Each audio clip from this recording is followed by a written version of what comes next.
Welcome to a Trucker's Mind podcast. I'm Eddie McGee. It's your boy K Things. We're back, man. Episode 185. Yes, sir. All right, man. Before we even get into this episode, I have to be very transparent with everyone. Today, like, my stomach has been fucked up, and I've shitted like 4 times before this podcast. I don't know if it's just like too much fiber or I've got diarrhea, and I know that's too much information, but I'm just letting you guys know that I shouldn't be doing a podcast right now. But I'm risking my ass for you guys, literally. It sucks, man. And what's weird about having any stomach problems is it always happens before you have to do something important. Yeah. It's like you could be minding your business, and then it's like God just hit you with the shit virus real quick. You'd be like, I need to go to court. Shit, boy. Yeah. You know, it sucks, man. I remember the last time I had something like severe like that. I had ate some lamb that I had left out overnight, and I thought what? Some lamb. Lamb? Mm-hmm. I wouldn't even. Wow, lamb chops? No, not not lamb chops. It was like from a Greek restaurant or something. Oh, yeah. So some rice, some lamb, and some other stuff. And I had, you know, like sometimes you'll go home, you just leave whatever on the counter and think it'll be good the next day. Because, you know, if it's like a hamburger, not that I would eat a leftover hamburger. You got to put that shit in the refrigerator, man. Yeah, I know, but sometimes it just, you know, I wasn't thinking. But if you do leave out beef, like if you say you have some tacos and you just leave them out in your house, you'll be good the next day. Uh-huh. You won't get sick. But the lamb, I don't know if it's just a more sensitive meat or whatever the case may be. And it didn't even smell bad. It didn't smell like anything. So I ate it and thinking it was good, but I couldn't hold down anything. Like, and I wasn't throwing up. I was just doodling out it. So like, shit. I was working on like So You Think You Can Dance, and if I ate a cracker, like a Ritz cracker or something like that, nothing. 2 minutes later, oh my God, that bad? Yeah, it was bad, bro. He was on, and it's ironic. He was on If You Think You Can Dance. You sure couldn't dance that day. You sure couldn't tap dance. That's for goddamn sure. Yeah, it was crazy. So I just didn't eat anything. I don't want to laugh too hard and just shart right on YouTube. That'd be so fucking embarrassing. You remember that episode where Eddie sharted? He is so crazy. That's crazy. Yeah, man. Mm-hmm. But yeah, I'm hoping I can make it through this episode, man. Yeah, because it's been tough. Me and Keith been trying to start, and I've been holding back production, man. Mm-hmm. I feel like a liability today. So I mean, all the people listening, you know, look, I feel like I have to be this transparent, even when it's not in my best favor, because we're human. We've all had the shits before. All of us have had you listening right now. You probably just had to take a shit right now. Mm-hmm. And it sucks. You know, the worst thing about having stomach problems is when you're around people that are acting completely normal and you're just like, oh God, like the whole world is just operating perfectly fine and your stomach is killing you. Mm-hmm. And you like, you know what? And then you got people, you ever had the shits and somebody's trying to talk to you like a normal conversation? Mm-hmm. You'd be like, motherfucker, where's the bathroom? Fuck what you talking about? Mm-hmm. Like, well, my kid just went to first grade. I don't give a fuck about your kid. They be lingering. The conversation just be lingering. Yeah, and the more you're talking about your fucking kid that's in pre-K, my stomach is getting hotter and hotter. I got a volcano in my goddamn stomach right now, and you're trying to hold a conversation. I can't even hold my bowels together. Yeah. I felt like Joe Biden today. I don't know what the fuck is going on. Sometimes you'll time it perfectly, too. Have you ever timed it so perfect to where it was like the last possible second that you wasn't going to doodle on yourself? Yes, man. Yeah. I remember not too long ago, I barely got the butt guard on the toilet. I barely got the butt condom on the toilet. Oh, it's funny, man. Yeah, I barely got that butt condom on the toilet before I fucking had a blowout. I wasn't even all the way on that motherfucker before. I was already just... Yeah, it was already, yeah. I was like, yo. And then I thought to myself, like, yo, I legit almost shitted on... That's got to be one of the most degrading things ever. Yeah. You know how, women feel degraded when men catcall them? Mm-hmm. I think the lowest thing as a man is when you shit your pants. That's got to be the lowest. That's like the cat call from us, but it's a shit call. It's embarrassing. Yeah. It's a horrible feeling, man. It's nasty. It's all over your clothes. It's just a terrible experience. They need to come out with shit pants. Yeah, just in case, like if you anti doo-doo stain. Pants that lock the smell in. You know? Okay. That might be something. I'm going to Shark Tank, goddammit. Or Shark Tank.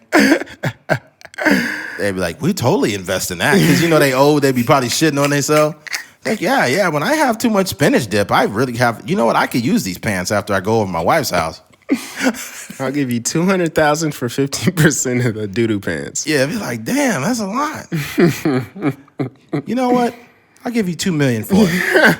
You'd be like, this guy's investing a lot of money. This must have been something personal. Can you imagine seeing the stock rise on doo-doo pants? Try Poopy pants for a limited time only. You got to do an infomercial for the Poopy pants. Oh man, yeah. Especially nowadays, like you have to have like a variety of these pants. It'll be like boot cut pants and not the Poopy pants, skinny jeans. Oh, skinny pants, yeah, skinny poops, skinny Poopy pants. Oh, that'd be crazy. And then that's funny. You'll have like, the baggy ones like for gangbangers. Yeah. So, when they poop, they can still look cool, The crippy pants. Yeah, Poopy Crips. Poopy Crips. We have Cholo edition also. Oh, man. Oh, they just give you a pair of brown Nike Cortez. Some Dickies. To match with the color in there. All right, man. We're about to lose some listeners. They're tired of us talking about shit. Hey, as much as this is like a crazy, if somebody was just walking by and they heard this, that would be just a crazy conversation. Totally. But when I went to the Comedy Store, the hardest joke that I laughed at was a fart joke. What did he say? I don't remember the joke. I just remember being there, and it was just like a stupid fart joke. Was it the guy from the taxi? Yeah. That I shit was literally in there hilarious. crying. I was like, wow, this is hilarious. And it was just a stupid joke, but for whatever reason, it was just hilarious. Yeah, it was. It was fucking hilarious. Something about like doo-doo and farts is just comedy. Yeah, I was dying. Mm-hmm. Yeah. All right, let's get into it. Switching gears. J. Cole and Joyner Lucas just came out with a song called Your Heart. And in this song, they basically give an account of how what women go through when they're deceived by men. And this is what I like about this album. First of all, it's a dope song. Mm-hmm. First of all, it's a really good record, but it's almost like a male accountability song. Yeah, and you never really hear that, right? And this is not like him or us pandering to women, but it gives an idea of what women go through when they do get deceived by men, and when they and why they have the perception of us. And they did a good job of capturing that with the song. First of all, it starts off with Joyner Lucas, you know what I'm saying? And Joyner Lucas is the guy that is currently deceiving the woman. Mm-hmm. And then on J. Cole's verse, he's like the elder statesman that in past tense, like he says, I hate fuck niggas, used to be a fuck nigga, right? Mm-hmm. And he also mentioned on another song where he says, I stopped creeping 6 years ago, right? Mm-hmm. So I think it's cool that men are starting to lean into the idea of, monogamy mm-hmm. and, actually treating your girl the right way. Because it's been appropriated in hip hop and society to like have side chicks or to have a bunch of girls. When in actuality, like that's actually not cool. Yeah. Maybe when you young and you exploring and you fucking cool, but you shouldn't be a grown man dealing with 12 women, man. Yeah, and those guys, I don't know Joyner Lucas's age, but I know J. Cole is like 36 or something. He's my age, like and mm-hmm. Joyner's a little bit younger than me. Mm-hmm. Yeah, 30s. Exactly. So it's though, and even for me, like I'm 29 right now, mm-hmm. but even for me, I can't even appreciate, like even for like, listening to Drake's album, mm-hmm. I was hoping for a little bit of maturity. You know what I mean? You see a guy like Jay-Z who could drop like a 444 and he's talking about like, how cheating almost ruined his relationship and how, cheating essentially would have made it so his wife would be a single mother raising a child on her own and how he would lose his family and all this kind of stuff. that's the kind of growth that you would hope for. Yeah. Like for me now, you know what I mean? I'm a little bit younger than those guys, but you know, seeing it, that's what you're hoping to get those gems from those people. So when you're that age, you can kind of live out those things. But as far as like me, when you hear Drake with the girls like girls where we from, it's just kind of like it's that song is for like it's not parallel with his age group. Yeah, it's like that's for like a 22 year old person. And it's cool to like dibble and dabble into like stuff that is not necessarily like for you or stuff that is kind of youthful. But I think overall the message should be this. Like I was telling Eddie, I think this song is like the opposite of Big Pimpin'. Oh, yeah. Where it's like, you know, like you were saying, that accountability that both of them have. And even in the video, like it shows that whole storyline of the girl just being so angry. Yeah. And I like J. Cole's verse. Like he kind of like took the song to another level. Yes. And I don't know. And I would be really curious to hear the conversation that both of them had about the song or, you know, what Joyner asked of from J. Cole and stuff like that. But it was like, you know, in the video and in the song, J. Cole is like this big brother or this like elder statesman, like, hey, like you screwed up and she was holding you down. She wasn't out here creeping. She was ignoring DM. She was doing all this stuff until you screwed up. Yes. And then as a result of you screwing up, she's out here. The behavior's changed. Yeah. And I found it ironic. And the reason I sent it to Eddie was because that's a conversation we've had on this podcast about how, you know, for the most part, a girl will be loyal to you.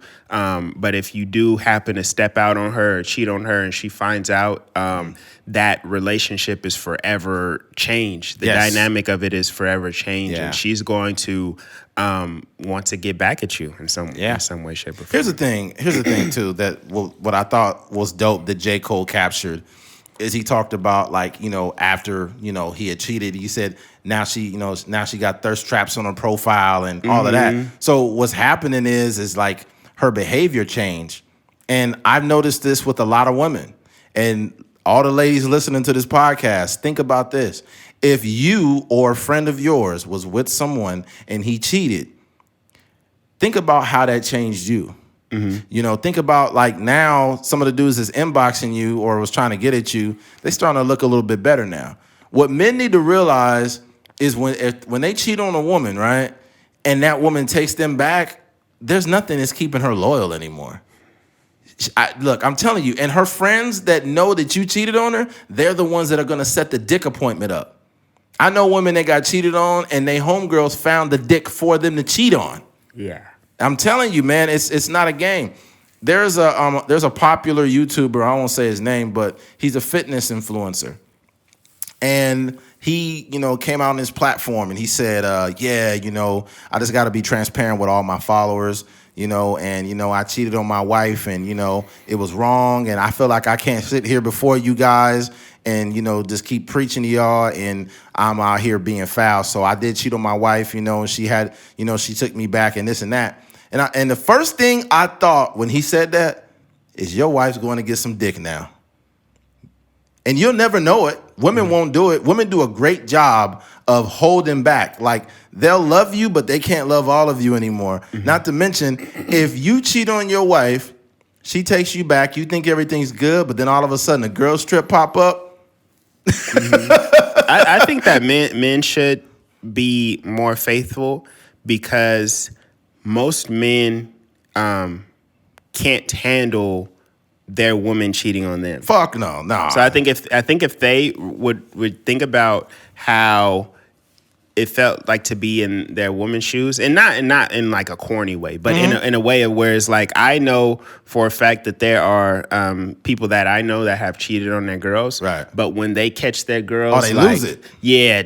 Texting somebody or just talking to somebody, and they may not even have gotten to the point of cheating yet, but when they catch them talking to somebody it's over. They throwing clothes out the house.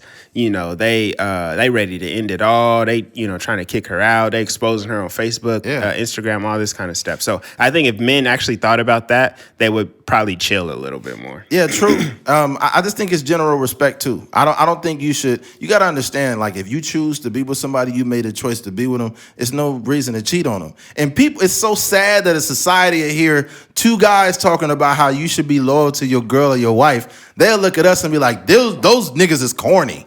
Yeah. What, be corny because you actually commit to somebody? That's not corny at all. I'm not saying you shouldn't get. If you want to get pussy, that's cool. Just be single. Yeah. Ain't nothing wrong with getting some pussy here and there. I do that, but I'm not a player. Yeah. Okay, but here's the thing. The reason why a lot of men can't handle it is because they know some of the shit they did with other girls, and those girls had boyfriends. Not to mention even the overprotective dad, right? You know, the overprotective dad that's, you know, really like you telling his daughters, you can't wear that. Don't go here, don't go there. I think the overprotective dad is based in love, but it's also based in guilt. Mm-hmm. Because he knows what he was doing when he was that age. He knew how he was fucking chicks at parties and, you know what I'm saying, giving his homies high fives after he fucked that popular girl and shit. So he doesn't want his daughter to turn out that way. Mm-hmm. So as men, we got to understand that our egos are not built to where, you know, even if a man's be like, yeah, I cheated on her, she got me back, it's cool, but we cool now. No. He is eating him up inside. It's eating him up inside because when you find out your girl cheated on you, you thinking of the worst. You imagining a dude plowing your wife. Mm-hmm. If you want to remain faithful, just take my advice. The next time you want to cheat on your girl, imagine a dude with jack off. Huh? Well, yeah, that's one thing you can do. But if you want to cheat on your girl, just think about a dude with twice as much dick fucking the shit out of your wife. Twice as much? That's crazy. Twice as much dick, and your wife is screaming, oh, God, I got to go to work tomorrow. Don't do me like this. That'll keep you honest, man. That'll keep you honest. I'm just saying, like, I think as men, like, a lot of us got masculinity fucked up. Mm-hmm. We think when we see a dude that's fucking 20 different chicks, you know, the cool guy with the slick back hair and all the chicks want him and he's fucking those chicks, we call that dude an alpha male, right? That's not an alpha male. He don't know how to be a man yet. Mm-hmm. You're not a man until you can control yourself and your dick. Your dick is an investment. By the way, being overly promiscuous is problematic. Mm-hmm. That's how you get STDs. That's how you get baby mamas. That's how it's bad for business. You have to be able to control yourself. Yeah. You know? You need some I think I always say how you do anything is how you do everything. Right. So if you don't have that type of, like, a dick discipline, then I don't see a way where you can be extremely successful. No, you can't. You know what I mean? Because to be successful is going to require certain levels of discipline, whether it's like, you know, waking up and going to work every day, or, you know, making sure. And even in your workplace, like, not like you see so many of these people stepping down or removing themselves from different companies because they were fraternizing with, you know, different you know, their secretaries and all this kind of stuff. Yeah, it's just like that idea in general is just bad for business. It's bad for business. Not to mention the whole workplace shit, fellas.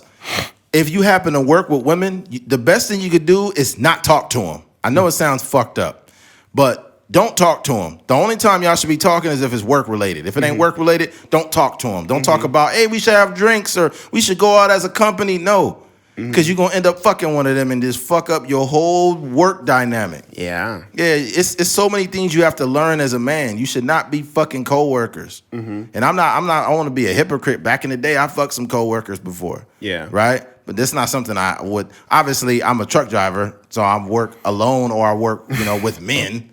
But back in the day when I worked around women, you learn that that's counterproductive. Because you got to, if you fuck a chick you work with, you got to see her every day at work. That's terrible. It ain't worth it. I know a lot of people suffer from proximity issues where they be like, yeah, I should fuck her. I see her all the time. I work with her. No, everything you need is outside your job, not at it. Yeah, and people, I don't know. I just can't. I mean, like you said, I've done it before too. But I think for me, I was working at McDonald's. Wow. So it wasn't it wasn't like there's no losing in that situation. But I think that, in You certain was getting pussy and McChickens. You got a McPussy. that pink slime would go crazy. You got a McGriddle on that ass. Oh man, that's crazy. Oh, you had the Sweetie meal before it came out. Dang. That's a Sweetie sauce. If I worked at McDonald's or Sweetie, that'd be. Hold up. The other day, actually yesterday, I go to fucking McDonald's, right? I was desperate. I was very hungry. I go to McDonald's. I order a 2 McMuffins for $3.50, right? Yeah. And I told him no cheese. I always get cheese with it, but I was like, you know what? I'm trying to eat a little more health conscious. Let's cut some of that sodium and that fat out, right? So I took the cheese off. So it's just the egg. English muffin and the egg? Yeah. So I got 2 of those, right? So I told him no cheese. I leave, I drive out of there, and then I open a little sandwich and take a bite. These motherfuckers just decided to take the egg off, too. So I got a McNuffin. You gotta turn your phone off, man. It was on. Oh, it was on? Yeah. The notifications on? Oh, yeah, it is on. God damn it. Yeah, it was a McNuffin. They gave me a poor man's McMuffin. All it had was sausage and bread. Dang. I'm like, yo, I need to speak to the manager. Did you go back? No, I ate it. Oh, dang. I was like, you gotta go back. Nah, I'm not a big, I'm not going back because I don't want them to be like, oh, that's a nigga that's tripping on us, huh? And just put it in his butt and just put the sandwich right on there. Now I'm eating a McBooty. Oh, yeah. But yeah, we definitely, and even in that, even in that situation for me, I realized that it was, I shouldn't have done it. You know what I mean? Yeah. Like looking back on it, and I was like not in a relationship or anything, but the girl was, and it just was a big mess. You know what I mean? Yeah, just the aftermath of it. It wasn't the situation that happened wasn't worth all of the things that happened afterwards. So not at all. I think that. But that comes with like maturity and stuff like that. When you 22 years old or 23 or whatever, you're not even thinking in that way. But I say that to say, like, if you 30 plus years old and you still think that that's cool, like cracking down on or cracking these women at work, especially at McDonald's. Yeah, exactly. That's so it's like her relationship was broken, and so was the ice cream machine.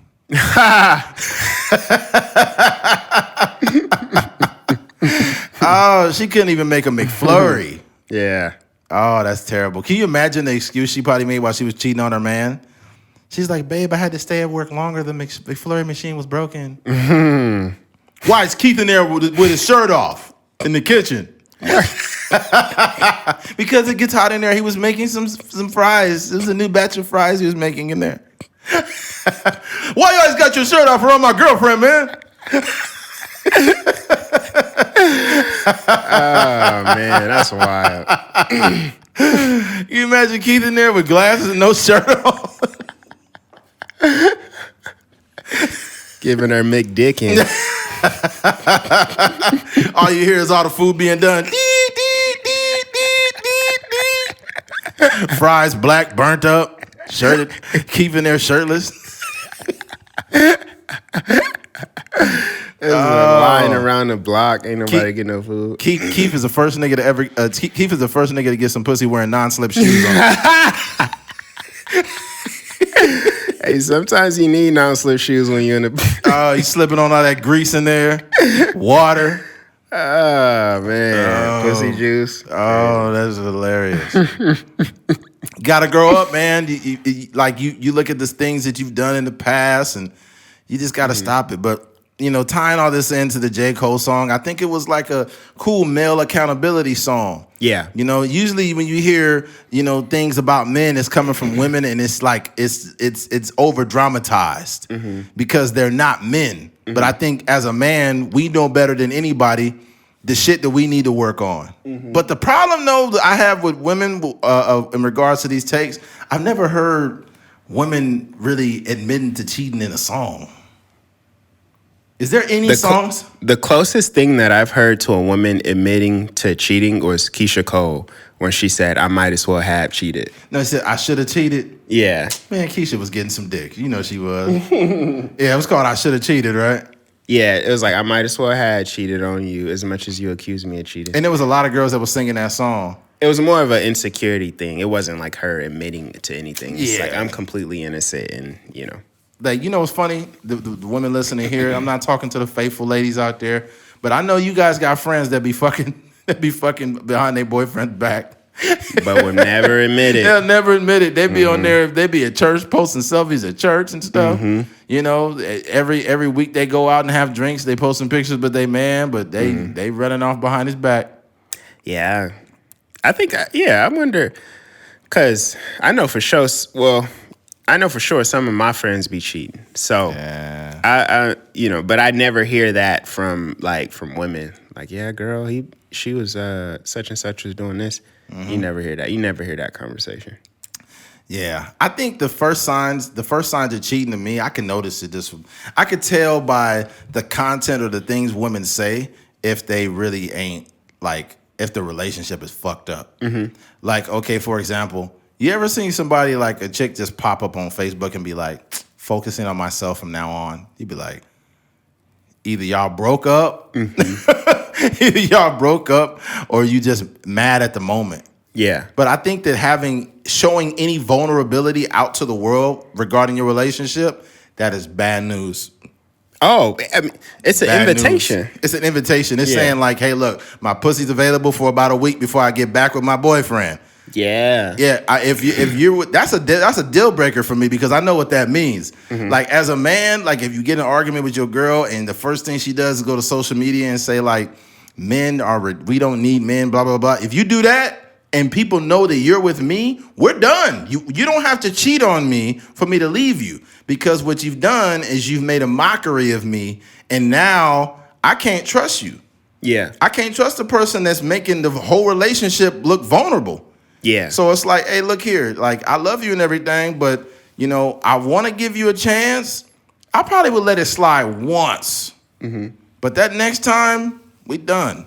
Yeah. Because now everybody from the outside looking in be like, oh, what did Eddie do? That's the thing. Like, my mom was telling me, she was just saying like, basically like, if you gonna break up, then break up.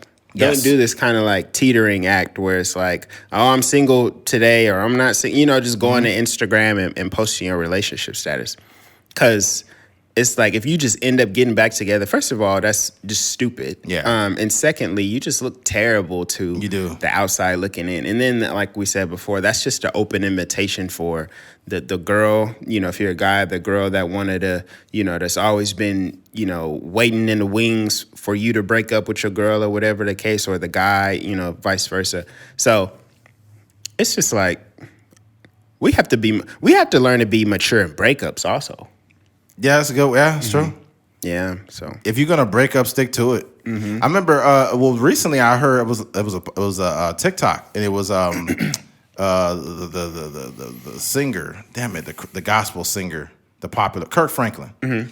He talked about like premarital sex or whatever, right? But he said like, he's like a man having had his first girl, and let's just say she was a freak, right? And then he got with her, and then he moved on from her and got with another girl, and then he got with another girl, and then he got with another girl, then he got with another girl, and he says he's got all these energies, and he said you have to properly divorce each and every one of these energies before you can accept something great. And I thought it was a masterful way that he said it. I'm not doing it justice. But what people fail to do is they fail to divorce the people they break up with.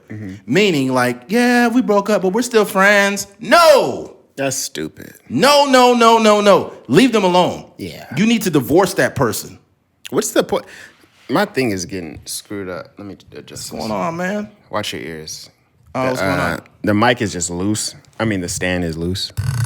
Sorry about that. How many times do you have to do this to us, Keith? It's just, I'm sorry, guys. Stop treating the listeners like that girl at McDonald's. No comment. Ba-da-ba-ba-ba. Yeah, but I do genuinely hate that idea because first of all, like, friendships are important, right? But I think that you're almost lying to yourself if you think that like this idea of we're better off as friends. You know what I mean? Like what are they? What value is that person bringing to your life that is so valuable that it's just like the relationship didn't work, but we can still remain friends? I really don't understand that. And then also, like, you know, what happens with that too is like when you do move on and do get a new partner, you're almost like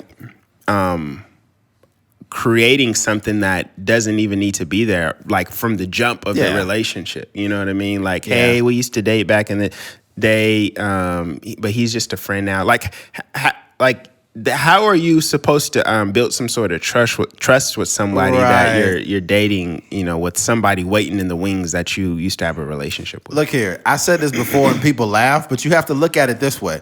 When you say like we were together for a few years, but we're better off as friends, you know, we're friends. Okay, so you mean the guy that used to put his finger in your asshole while he was hitting you from the back, y'all still friends? And you expect for me to be stupid enough to stick around and you hang around with your ex?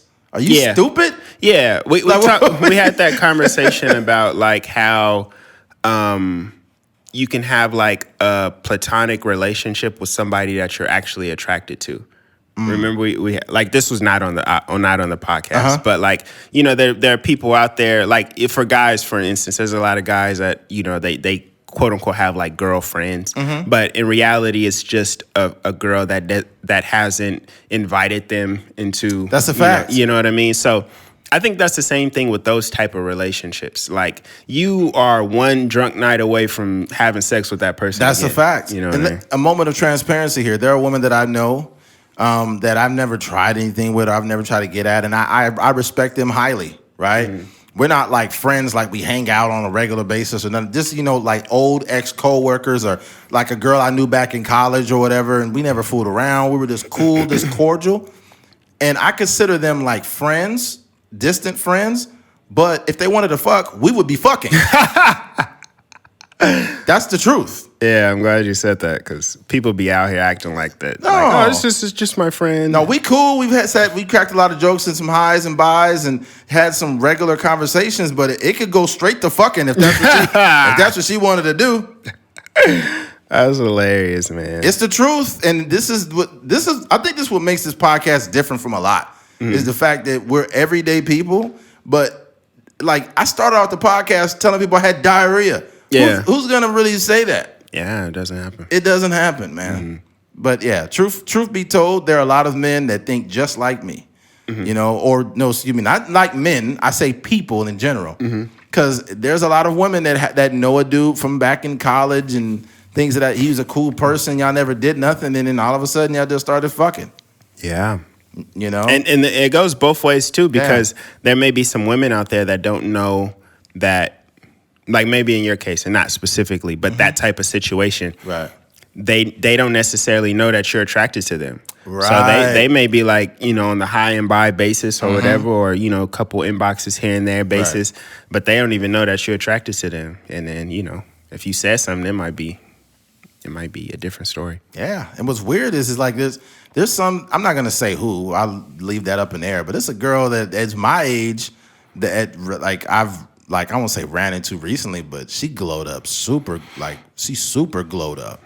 She is very sexually attractive, and I would totally have sex with her. But sexual relations. I would Bill Clinton this girl, but she is in a relationship. I respect people's relationships. Yeah, 100%. I would never try anything, but once that expires, and I don't wish any bad on people's relationships, but I kind of expect for them to end. Once it ends, they're gonna end someday, huh? Once it ends, I'm gonna be hitting that. Dude, what do you go ahead? What do you think about these like YouTubers or social media figures or whatever? What do you think about them admitting that unsolicited admission of cheating? What do you mean? Like when a guy can just come out like, hey guys, you know, I just want to keep it real with my followers. I cheated on my wife and we're working through it. What do I think about it? Yeah. I think you should shut the fuck up. I think you should shut up because you don't realize how bad you're making your girlfriend feel. Yeah. Or your wife. Think about her. You already made her look dumb enough by cheating on her. So now she's hurt. But now you go into your however many followers you got and you telling them now. Now it's public knowledge that you cheated on your girl. Yeah. Now I guarantee you, I could bet you $1,000 your girlfriend's gonna get some dick now because you made her look stupid on 2 different levels. The first one was immediately. Now all your 800, 500,000, whatever followers you got, like, I'm telling you, dude. It's, the thing about it too is it could be content, and that's the scary part. That's not cool. Yeah, that's not. It goes beyond content when the person that you say you love, you cheat on them and you make it content instead of monetize the video. Yeah, you don't monetize your girlfriend's pain, you fucking moron. Because I couldn't imagine a woman going out there and being like, hey, babe, we're working through this, but I just want you to tell the world that you cheated on me. I just don't see that happening. I don't get it. I don't get it either, man. But I just know, I know woman nature, and what I do understand is this. And this is not me pigeonholing every woman in the world, but I do know if you had 10 women and they all been cheated on, at least 6 of them are going to get some dick. Mm-hmm. A lot of those girls' trips to Vegas include dick. Damn.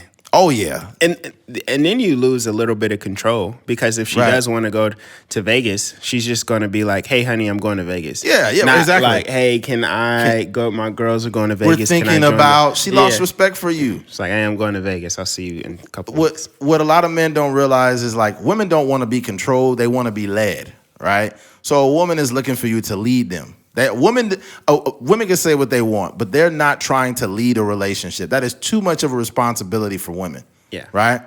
But when you lead a woman the wrong way by cheating on them, taking advantage of them in any capacity, you've changed the dynamic of that relationship. Now you can still lead it, but you let it fucked up. Mm-hmm. So now what she's going to do is she's gained some power.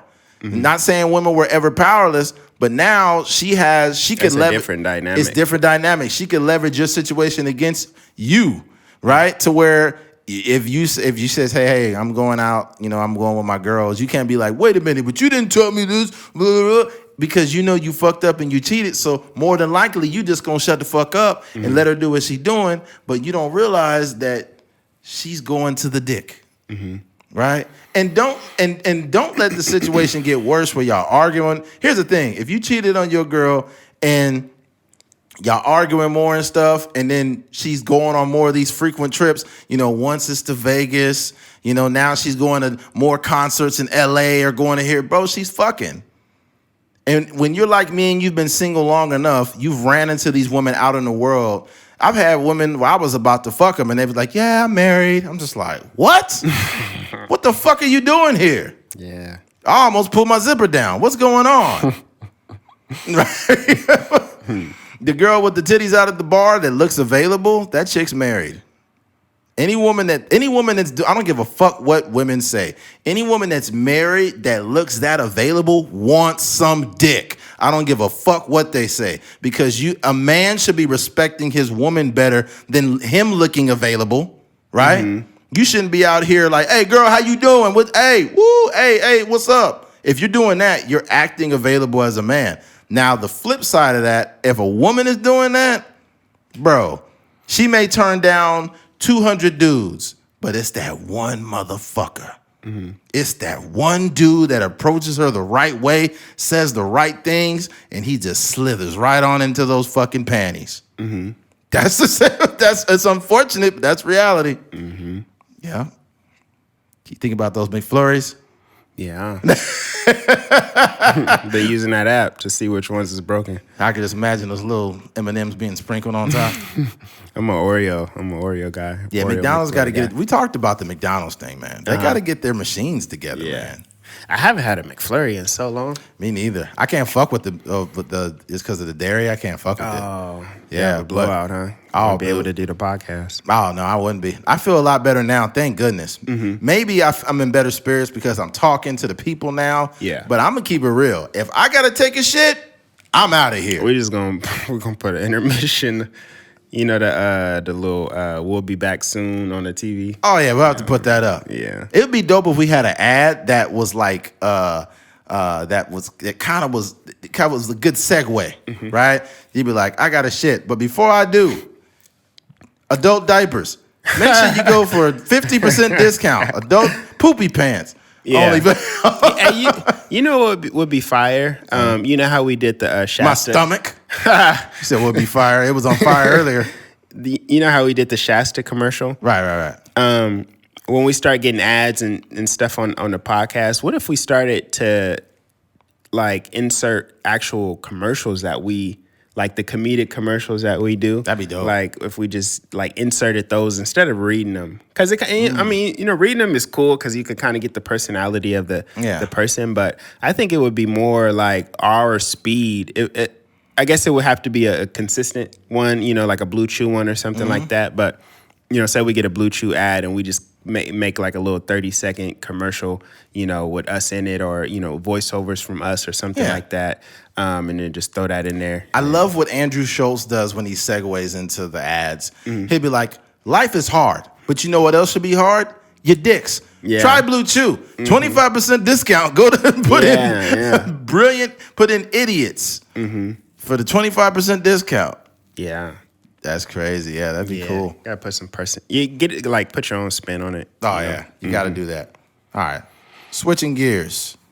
Let me get to it. Shaquille O'Neal. Shaquille O'Neal is basically denouncing his. He rejects his celebrity status. Let me get some context to this. Shaq rejects celebrity status. These people are out of their freaking mind. And it says, the four-time NBA champion and one of the greatest basketball players of all time renounced his celebrity status in an interview with the New York Post. The 7'1" former Los Angeles Lakers superstar, who is one of the most recognizable athletes, is done with the glitz and glamour. These celebrities are going freaking crazy, and I don't want to be one. I denounce my celebrityness today. I'm done with it, he told the New York Post on Friday. I don't want to be in that category. Celebrities are crazy. They really are. Don't call me that anymore. These people are out of their freaking mind with how they treat people, what they do, what they say. That's never been me. I never want to be looked at like that. End quote. O'Neal added he didn't want to be stereotyped as someone who is out of their mind and would rather be known for his kindness away from the basketball court and television cameras. One of the 49-year-old's latest ventures is with Papa John's. With every purchase of Shakaroni pizza, Papa John's will donate $1 from every purchase to support COVID-19 relief, the fight against racial injustice, Boys and Girls Clubs of America, the United Negro College Fund, and community involvement. He has also partnered with Kellogg's Mission Tiger to help purchase sports equipment in various cities across the United States. Shaq is a fucking great guy. Let me tell you about Shaq. I've seen many things that he said and done over the years on different podcasts where you just get like, it's the small things that show you who a person is. I was listening to $1 Million Worth of Game podcast. Shout out to them. And Shaq, there's somebody that came with Shaq to that podcast, and he asked me, he's like, he said, hey, man, I know it's not your job to do that, but can you go to my car and grab that, please? And he's like, thank you. For a person to be worth that much money and speak to someone like that told me a lot about Shaquille O'Neal. You know how many motherfuckers make money be like, hey, Dave, go grab that, man. Yeah. That's how people talk, man. They have this, they've gained this celebrity, this elitist attitude. Like, I can never treat people that way, man. I can't, it's not in me. I come from too little. I come from very humble beginnings. So I can never acquire wealth or status and try to use that to be this big, tough guy that's, no. So shout out to Shaq, man. And not to mention, shout out to Shaq for completely changing the landscape of Papa John's. Yeah. No one talks about that racist shit Papa John's did anymore because Shaquille O'Neal became a part of that platform and literally switched it around. Literally has a Shakaroni pizza. Yeah. So the Papa John's guy did, nobody fucks with him, but Shaq went in there and just changed the whole face. Yeah. And he's taken the proceeds and sending it to underserved communities. That is amazing. So shout out to Shaq, man. Yeah, I think that the thing about it, and I think some of the more normal, famous people are starting to I think they're starting to become like more human, more I guess touchable for lack of a better word. That might sound weird, but like calm down, Bill Cosby. But you hear guys like J. Cole speak when he's talking about humility and all these different things, and how we shouldn't look up to celebrities in this kind of way, and kind of like he kind of denounced the idea of celebrity in his own right, and even Shaq doing it because it's important, because there are a lot of young people out there and even older people that are very impressionable. Right. So when they see a guy like Shaq and, they see him with the money and the houses and the TV shows and all this kind of stuff, they're almost looking up to him as like this godlike figure. Yeah. Right. So it's like he can do no wrong type of thing. And that's okay for Shaq, because Shaq is a pretty sane person. He seemed, like you said, from the outside looking in, he seems to be a good person. But there are some people that have the same amount of celebrity and influence as Shaq, but they're terrible people. Yes. And they're doing, they're committing crimes. They're just terrible to poor people, I guess, or to people that work for them and stuff like that.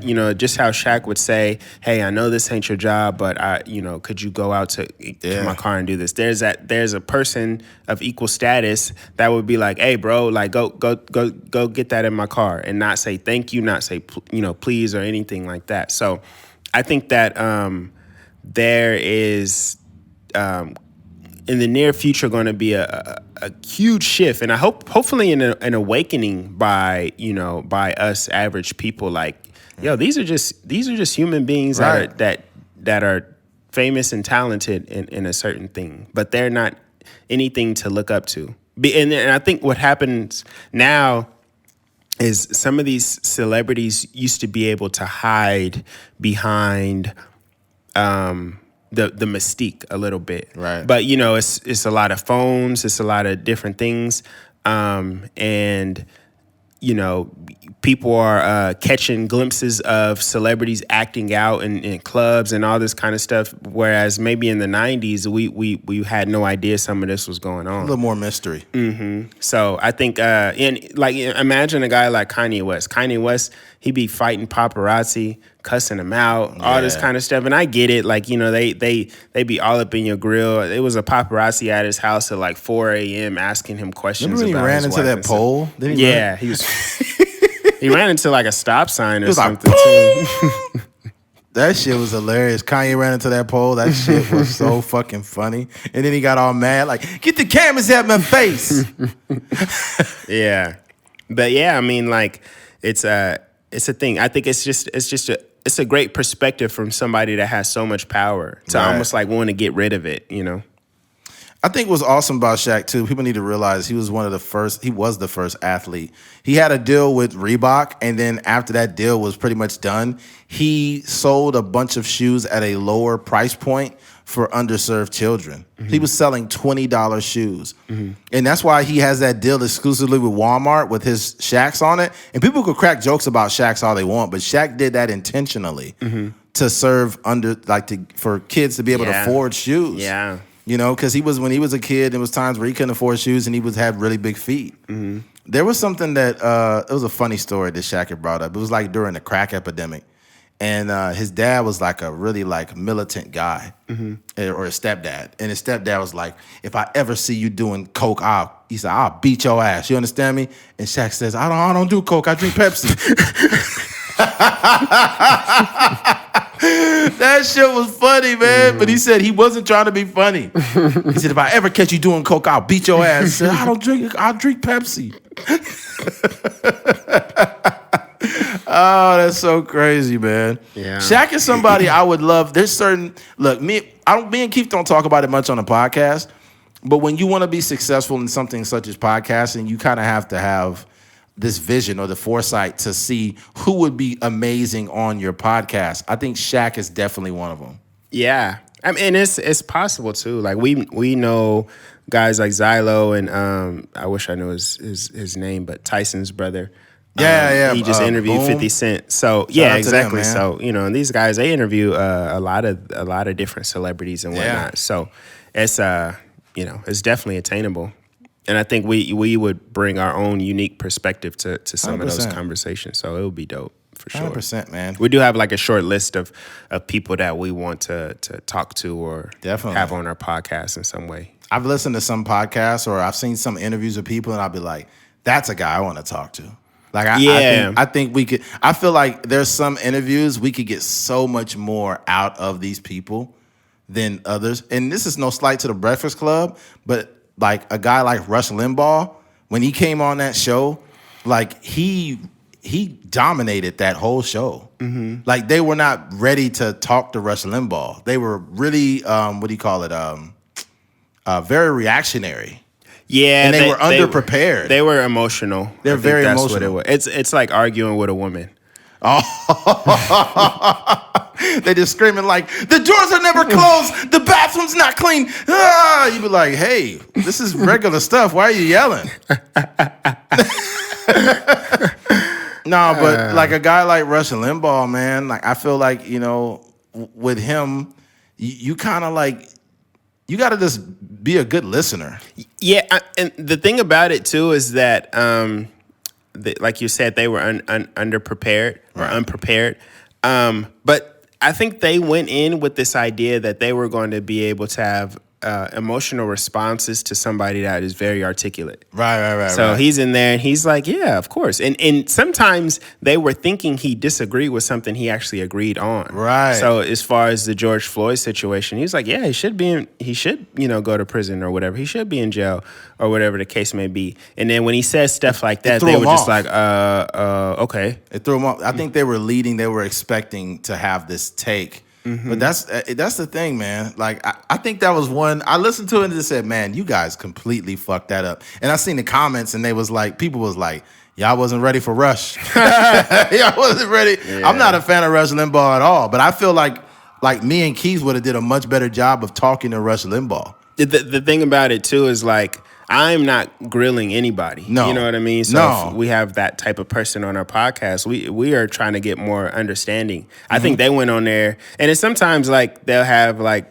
artists or entertainers on there, then they'll be like low-key grilling them. Like when Birdman came on and they was trying to I'm sure they went in there wanting to talk about Lil Wayne's masters and, and all the diss records and all that kind of stuff.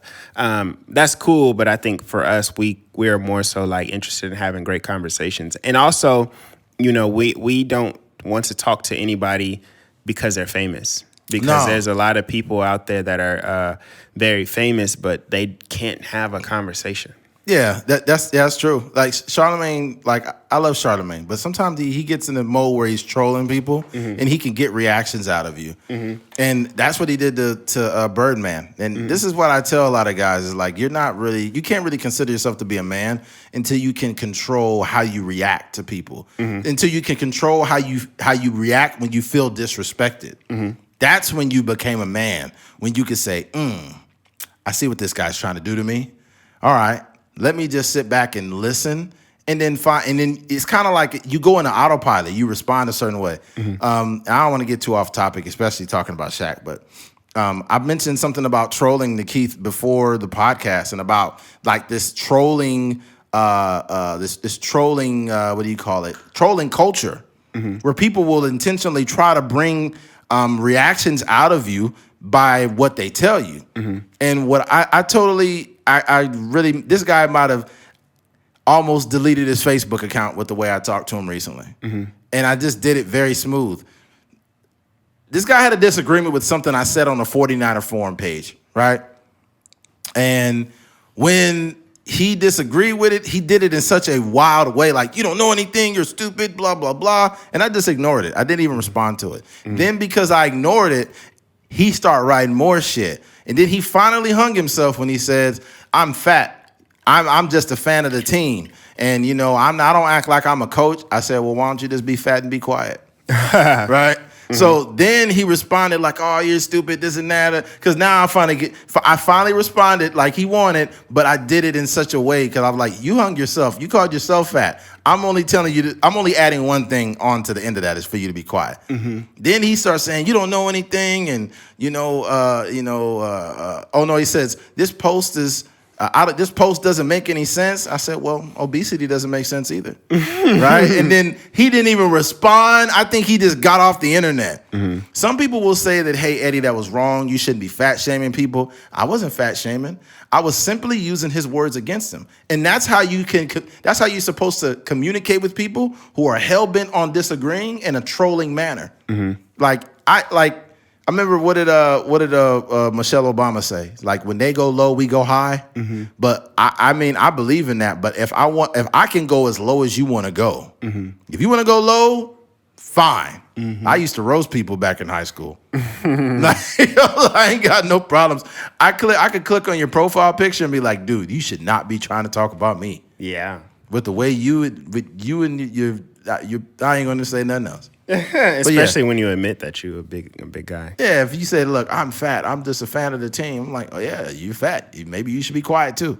Yeah. But anyways, I'm all for Shaq denouncing his celebrity status, man. But unfortunately, Shaq, that's not how it works. People are always going to see you as a celebrity, unfortunately, not just an athlete. And you are an icon, which makes it even worse. And you do a lot of charitable things and you help a lot of people.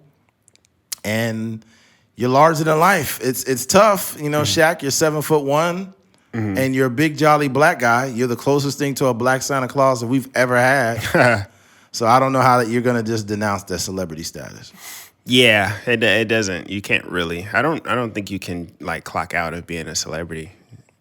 Maybe as time passes by, you may become a little bit less relevant. But a guy like Shaq, he was just too great at basketball to ever not be famous in some capacity. Like people are going to keep him in conversations, and obviously he has the TV shows and whatnot. But yeah. It's weird the way people react to celebrities. They're like, "Oh my God, I can't believe it's you! Oh my God!" And it's like, I mean, I just dribble the ball good. I mean, what are you doing, right? I know for me, like I don't get starstruck that often, but I do remember seeing like Jalen Rose, Paul Pierce, Mark Jackson, one other person. They were in the LAX, and it was after the Warriors and the Trailblazers had played. It was a playoff game a while back, and I just remember walking up to them. And I wasn't like starstruck, but I completely forgot all of their names. Yeah. So I walked up to Paul Pierce and I was like, "What's going on, man?" I shook his hand. I walked up to Jalen Rose. I was like, "What's going on?" I was like, "You guys just coming back from the game?" He was like, "Yeah, that was a crazy game." And then I literally couldn't remember their names until like maybe 10 minutes after that conversation. But here's the thing. This is what happens. When your only relationship with people is through the TV screen, it changes how you view these people. Yeah. So they become these larger-than-life objects rather than human beings. And the thing about it is, like, it's like seeing Michael Jordan in the flesh. You'd be like, ain't no way that's Jordan. But it's really him. Jordan, yeah. It's really him. But you're like, there's no way that's Michael. There's no way. Because you can't even fathom the fact that you're seeing him in real life. Yeah. And you grew up watching him through it, and you've only had the only relationship that you had with Michael was through a fucking TV. Especially athletes is a little bit different because they're so physically imposing. Yeah, like Paul Pierce is like 6'7", like Jalen Rose is like 6'7". Like when I seen them, they were like so tall. It was just like they stuck out like a sore thumb. So sometimes even when you'll see like an actor or something, they may be shorter than you. So it's just kind of like, oh, that's such and such over there. Oh, that's such and such. Oh, that's Tom Cruise. Yeah, exactly. So, but when you see like a basketball player or a football player that may be like 6'3", 300 pounds or something like that, you're like, oh, okay. It's different. You run into Aaron Donald, that dude is a fucking house. Yeah, he's a monster. Yeah, but he's not that tall though. No, he's not that tall. I'm actually bigger than Aaron Donald. Yeah, he's just a monster. Yeah, man. But yeah, I just think that not only we need to do a better job too in how we react to celebrities because we treat them like gold. The number one thing before we move on, the number one thing I don't understand is the whole like what's the girl's name that's married to the prince? The Meghan Markle and Prince is it Harry? I don't understand why we even give a fuck about them. Yeah. Why do we give a fuck about them? Like, why do we care? It's just a love story, I think. No, I mean, they're English royalty. There you go, right. But, I mean, it's a love story. I don't know. I don't know. And then there's a lot of hate involved, too, because she's black. So I think people care kind of for different reasons. But yeah, I think people don't give a fuck. I think they just feel like they should care. Yeah, so I don't have any connection with these people. Yeah. I can't. It doesn't make sense to me. But... yeah, I can't say. There are people though that really are infatuated with like romance. Yeah. So I think that's part of this and that's something that I won't say I struggle with, but it's something that I can't necessarily wrap my head around. Yeah. Is this idea of like romance sometimes. Yeah. Like I was actually having this conversation with my girlfriend. I was like, I love you, but sometimes I overthink things, I guess. Yeah. And sometimes when I think about like marriage or like long-term relationships and stuff like that, I'm just like, why? Like, why are we forced to, is it, and not why in the sense that I don't want to do it, but why in the sense of like, is this tradition or is this what we really want to do? You know what I mean? Because I think a lot of times, like when people grow up and they're infatuated with the Meghan Markle and Prince Harry or Jay-Z and Beyonce, they're like, oh my gosh, I just want that so bad. I just want that so bad. So, you know, when you're living your life, are you living it for yourself or are you living it because you're looking up to that? People are infatuated with the perception of things, the way they perceive it, right? And you're not gonna find a Beyonce or a Jay-Z because you're not Jay-Z and she's not Beyonce. And you look at them that way because you see them through a TV screen. So what you need to start doing, what people need to stop doing, is stop being so infatuated with ideas and start to learn to get used to reality. And in reality, there is no romance, right? This is not a fucking soap opera. Yeah. You know, you could love your girlfriend or your wife or whoever, but she's also fucking annoying. Like, that's the reality. Yeah. That's the reality of the real life stuff. Like you don't see you don't see their life outside of the pictures. And right. I bet you Beyonce's probably annoying. Yeah. He'd be like, yo, you got to chill with all that, B. Stop doing all that right now. I'm from Marcy. From Marcy, I can't be getting down like that. You always playing with me. This should be wild, yo. Yeah. Hey, that's funny. But yeah, I think if there were like not that we need reality shows, but if there were like real reality shows, more like a Big Brother kind of thing where they just put the camera up in the corner and then just watch what people are doing, that would be like, yo, this is not really like all what it's cracked up to be. Like, you know, they're arguing over whatever, and they're, you know, having disagreements about this thing and that thing, and it's just like, but then you realize when they walk out of the house, it's like it's pristine, it's perfect. Yeah, that's those shows like Big Brother and all those shows. It's not. They call it reality. It's not reality. Reality is not putting a camera somewhere and then just let it record you. Because you know that camera's there. So it's not reality anymore. Yeah. So you're being very performative. Yeah. You're doing the things that, you know, it's a camera there. That's not reality anymore. You know what reality is, believe it or not? You see how you got those glasses on? If somebody doesn't know that you have a camera on it, that's real reality. Yeah. You ever heard somebody say, like, if you lived in my shoes, you would see it, or if you could see the world through my eyes? Imagine if you had a reality TV show that had your glasses on, and you just went throughout life and you complained. Let's say you're a woman, you complain about men catcalling you, being disrespectful, trying to grab you and stuff, and then you're just out in the world, and then you see the organic reaction from men being disgusting. Yeah. Or you see people being racist, or you see people being argumentative, or you see all these things. That's the real reality show. I just gave away $1 million idea. If you use those Ray-Ban sunglasses or Ray-Ban regular glasses and you kept a camera on it, you would see people's real reactions. That'd be a trip, man. That'd be a hell of a reality show. Yeah. That'd be nuts. But it would be too much though. It'd be people spying on people and shit. It might get creepy, huh? It might get creepy. People having sex and not taking the shades off. You like that? Huh? Yeah. Glasses fall off. Now you just see a booty hole.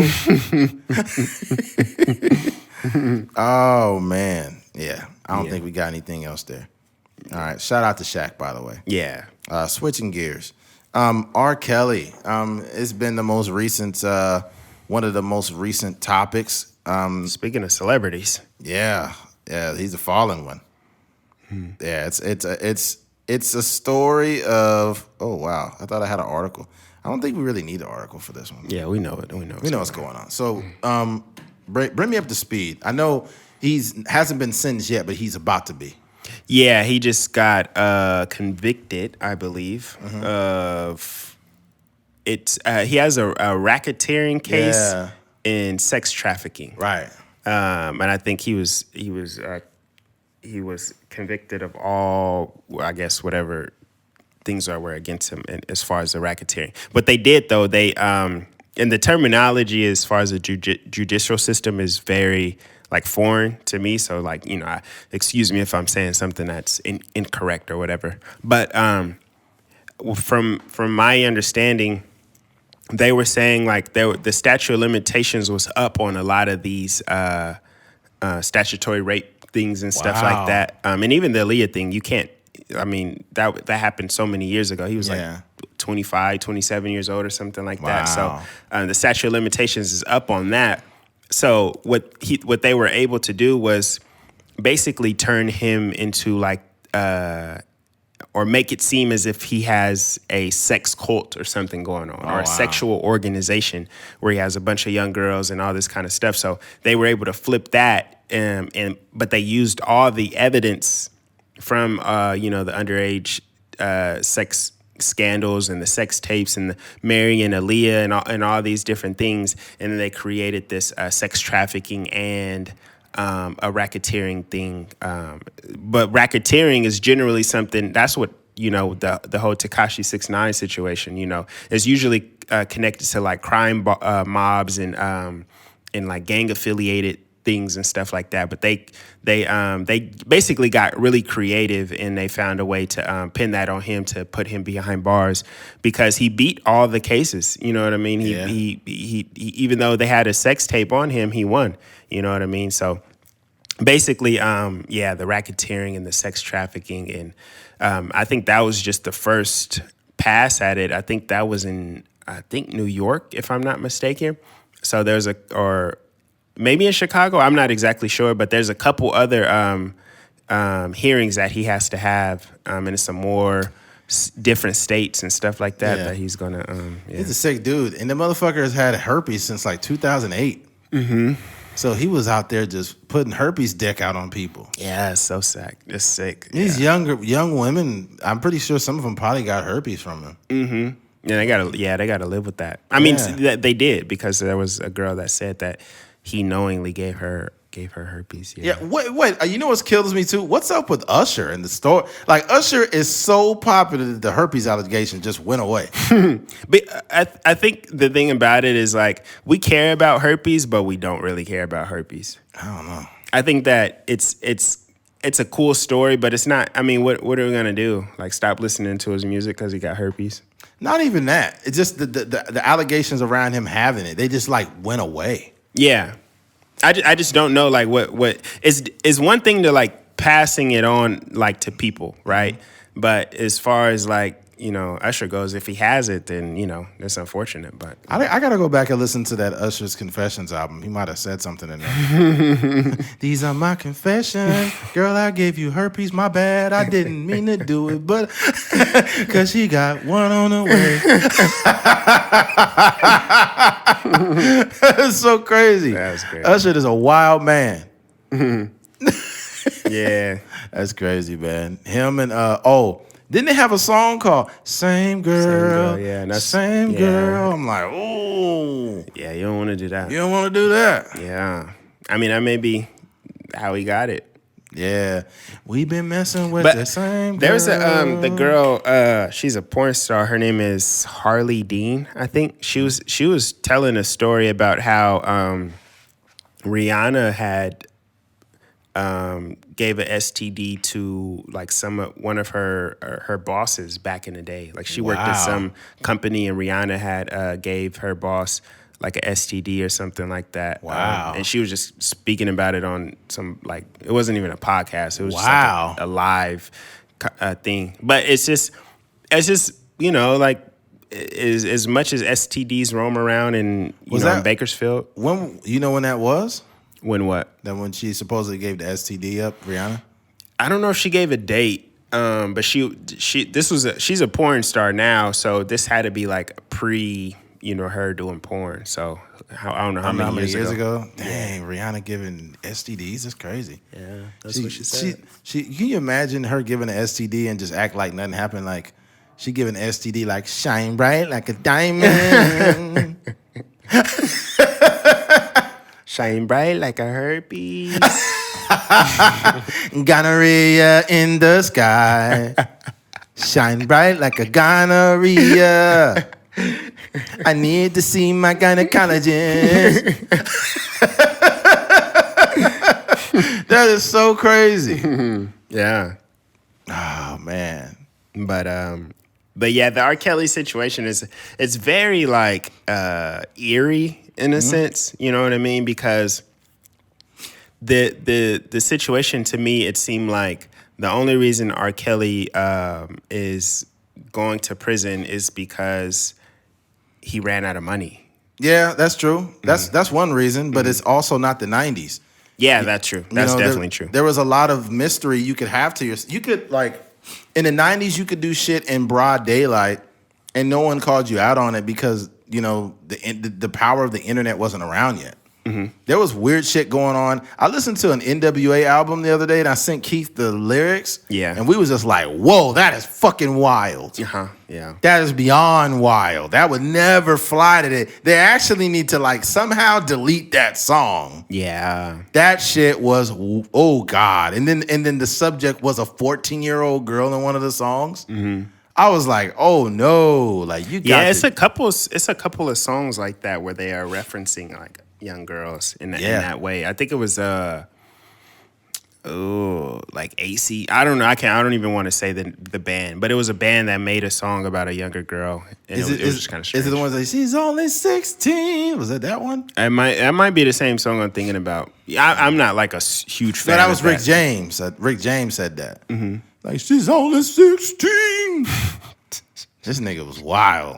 That was wild. But yeah, definitely that, like, if you think about R. Kelly's career, when you in the 90s and you writing all these songs, you winning Grammys, you freaking touring with Jay-Z, and you just on top of the world, and almost untouchable. You know what I mean? With the power, the influence, the money, like he had enough power, influence, and money to kind of organize this thing. And they would say, like, he would pull up to the McDonald's, and so many people have this story. He would pull up to this McDonald's in Chicago, and then he would have his security guards hop out, or a friend or whomever hop out and tell, like, hey, R. Kelly wants to hang out, or here's R. Kelly's number, call him later. And it'd just be like, man, it's just so much stuff. And starting with the marriage to Aaliyah, as far as like bribing someone to make a fake ID and all this kind of stuff. And some people say that he got married to her because he was afraid that she was pregnant. And I think the most eerie thing, and I had done like this crazy deep dive one day, and this is years ago, prior to prior to him getting arrested. Like every now and then I would just look up the case and see stuff. But there's an interview on 106 in Park where R. Kelly and Aaliyah are on there. They're like matching. They're wearing like matching clothes. What the fuck? Yeah, and then it's AJ and Free, and they're asking them questions. And I think I think Free might have asked him, like, hey, there's rumors going around that you guys are dating. Is there any truth to that?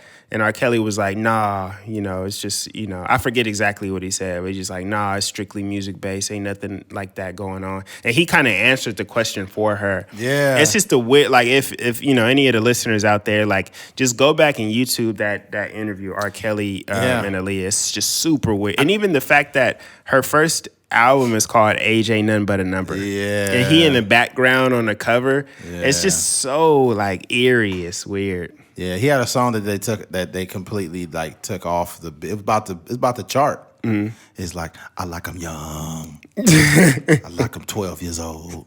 You're like, damn, man, this motherfucker don't quit. Yeah. But the weirdest thing he did in recent history before he got busted, I think he was in China or something, and he was on stage, and he was like recruiting women through song, like young girls, like, do you have your passport? Did you get your shots? He's singing Girl, that. do you want to come back with Rob to America? He's singing that? He was singing that. Yeah. And then he was literally like, do you have your passport? Did you get your shots? Like, he was literally singing that song. That's how he did. That's how his concerts go, though. Like, he'll do this like a breakdown where he just like singing like statements like that. Yeah. Yeah. Yeah, that's weird. Like, how many people want to come back to the hotel with Rob? You'd be like, what the heck? Like, you singing this? Yeah. He definitely was. The crazy part is it was some boys. What? Oh no. It was some boys that had got up on the stand and answered questions about him sexually abusing them. And he called himself the Pied Piper. Mm-hmm. And this is what it is. Pied Piper is, the definition's right here. A leader who makes irresponsible promises, a charismatic person who attracts followers. But it was even deeper than that, though. The story is about bringing underage kids or something. What is the moral of the Pied Piper? The moral of the tale is cheating people who can have unexpected revel. The term Pied Piper entered language, the sense of someone means a personal charm entices people to follow him, her, usually to disappointment or misfortune. Mm-hmm. But it's deeper than that, though. Mm-hmm. What was the one you said? I don't remember exactly, but the Pied Piper, to my knowledge, was like this figure that would like recruit underage kids, and like all that is true. But the fact that the people that he is recruiting are being mischievous towards or like underage like kids or something, The Pied Piper legend originated in Hamelin, Germany during the Middle Ages. As the story goes, the town was struggling with rat infestation problem and was desperate for relief. The mayor agreed, and a man played a magical pipe to lure all the city's rats to a nearby body of water where they drowned. There's so many but the one that I did hear, so before people be like, what are you guys talking about? Mm-hmm. Is a person that lures in young people. Yeah, they said in the documentary. Mm-hmm. That is so fucking weird. The interesting thing too is the whole Me Too movement. A lot of people credit the Me Too movement for here it is for getting R. Kelly. Yes, here it is. The grim truth behind the Pied Piper, and it says, dang it just pulled it up. I hate when you got to go to the article to like find. It says. And this is this long fucking article. But I think the initial one says, but most recognize him for what he is, the Pied Piper, entraced by notes of his flutes. The transfixed boys and girls followed him. Mm-hmm. So basically, a man playing his flute would entice little boys and girls, which is it's a classic story of a pedophile. Yeah. The strange part that a lot of people point to is this idea that this was all happening in front of our face. Right. Like just naming yourself the Pied Piper, naming Aaliyah's first album, Age Ain't Nothing But a Number. You got off on it. Yeah. All these different, very sexual songs and innuendos in the music and stuff like that. And it was just all in front of us, and we just didn't believe it. Also the freaking sex tape coming out with the young girl on there. All this stuff was in front of our face, and we just didn't believe it. Yeah, it's nuts, man. Mm-hmm. I think like where we are now, I'm not like I never been some R. Kelly fan. I like this music over the years, But like it's weird. Like we have to. That's a question. Do you're not a fan though, so No. it's kind of hard to ask you. But how do you feel about people still listening to the music? It's like I can't be mad at them because some people can separate the art from the art. We have to understand that, believe it or not, we're hypocritical, and here's why. We love Fast and Furious, right? I don't like those movies. But as a society, people like Fast and Furious. They like the cars and all the weird shit that now they're in outer space. They just like the franchise of Fast and Furious, right? A lot of people be like, rest in peace, Paul Walker. We miss you. Paul Walker was a fucking pedophile. When he was 33 years old, his girlfriend was 16. The same age as his daughter. That's sick. But people love Paul Walker. Nobody talks about the fact that he's a fucking pedophile. Nobody mentions that, right? So after this podcast, please fact check me. I think I've mentioned it before. Even I don't want, even Disney, Walt Disney, he had multiple relationships, and even I think the girl he might have been with when he actually died. I'm making sure I'm not mistaken. But the movie with Robert Downey Jr., where he's playing Walt Disney.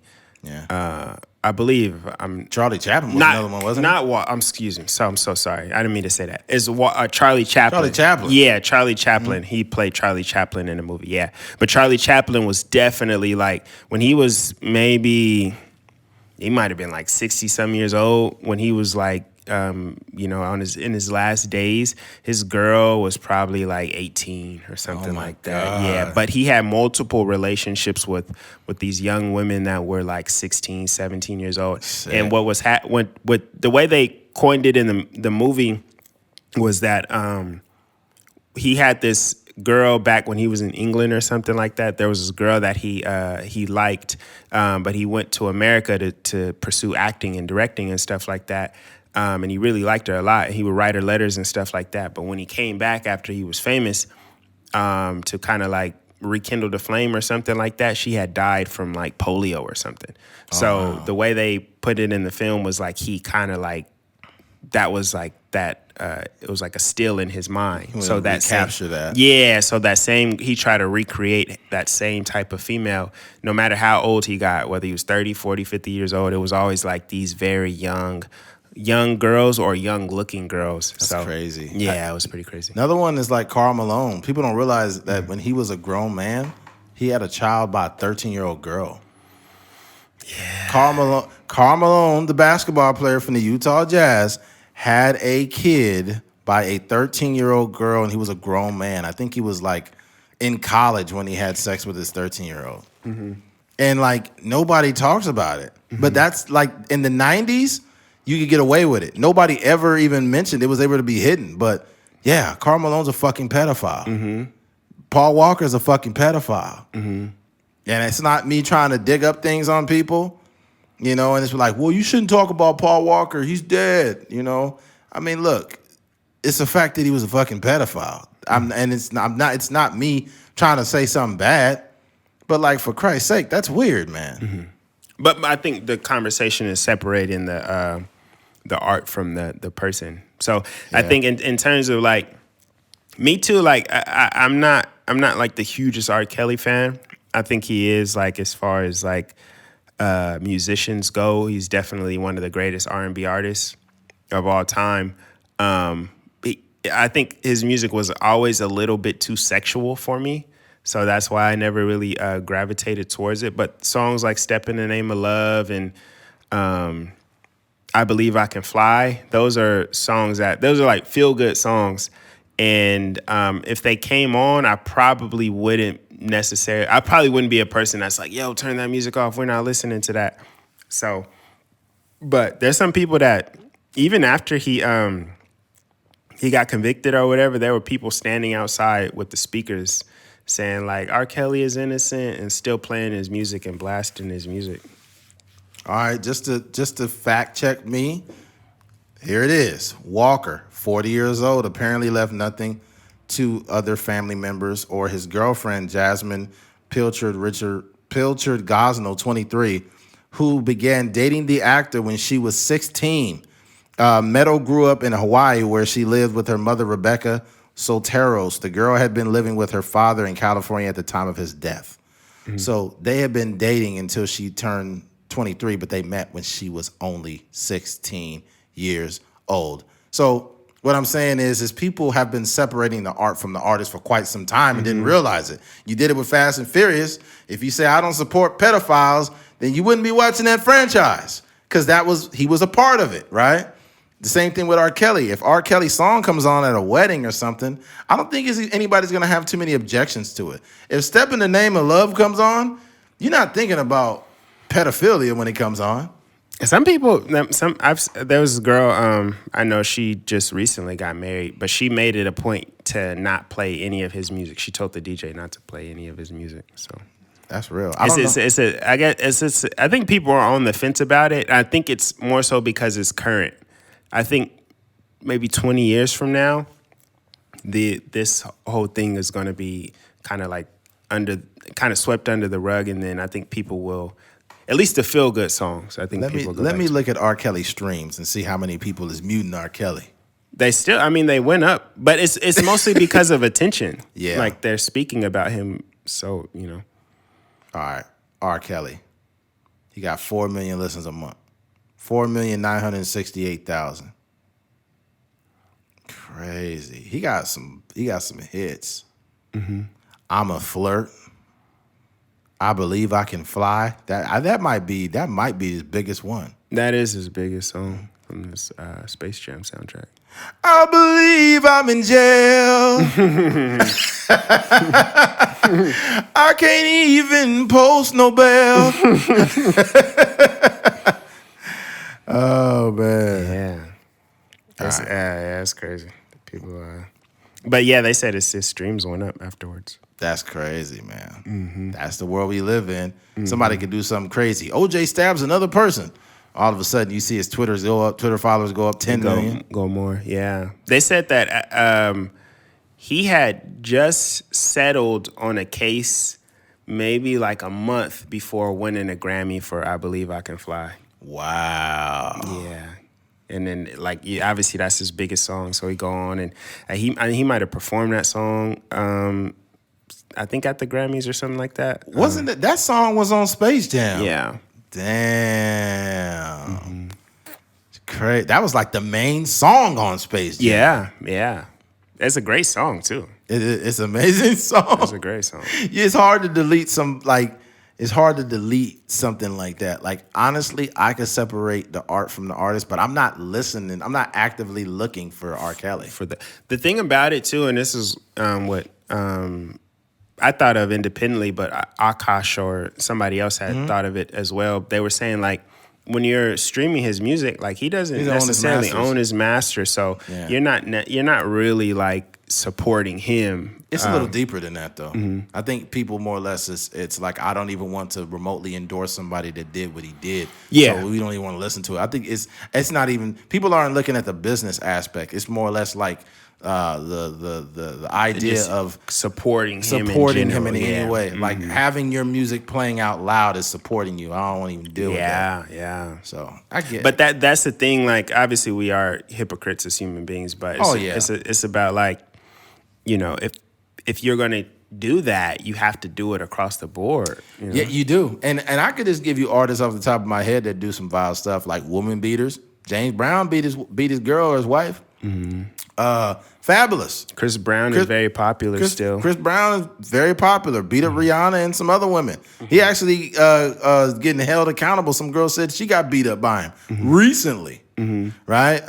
Fabulous. Supposedly he knocked his wife's teeth out. She got a whole new pair of teeth. Mm-hmm. It's a bunch of people out here that if we were standing on a real moral high ground, I guess, we would stop listening to their music. Mm-hmm. And it's a ton of them. Mm-hmm. A ton of them. Even the things you like doing the most, it's certain restaurants that you wouldn't be able to go to no more. I just don't think we could keep the same energy. Yeah. Like Papa John's. Like, first of all, Papa John's is kind of nasty. I don't fuck with them. I mess with Papa John's. You mess with Papa John's? Yeah, I like Hell no. This I shit, could taste the racism in a tomato sauce. yeah, as soon as you can taste it in the tomato sauce, as soon as you bite it, it's like, nigger. Niggeroni pizza. Niggeroni pizza.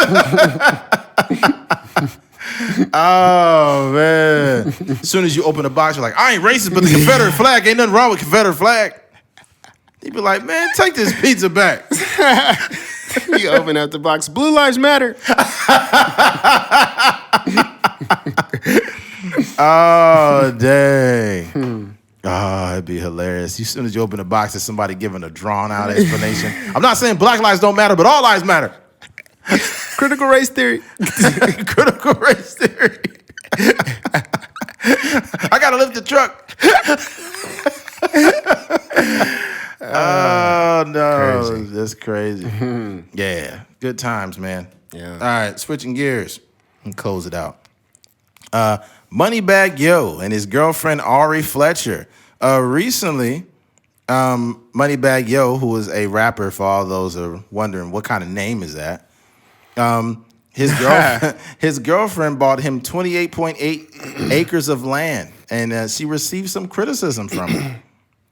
Moneybagg Yo and Ari Fletcher had hit back at critics over expensive birthday gift. Rapper Moneybagg Yo and his girlfriend Ari Fletcher hit headlines earlier this month when Ari got her boyfriend an out-of-the-ordinary gift. Fans gave mixed opinions on the gift. However, the couple have hit back at the hate.